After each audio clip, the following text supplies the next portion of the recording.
我架車俾人裝我偷聽器，寫字樓都係。我見過偷聽你嗰個人，睇下認唔認得佢。我諗單嘢要講俾同哥知。喂，同叔，我認得嗰個人。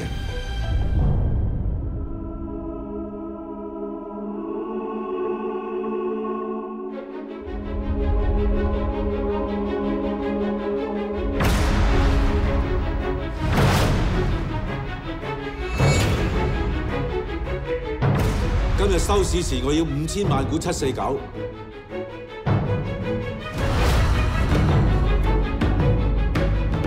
頭先追你個班係咪地主會啲人？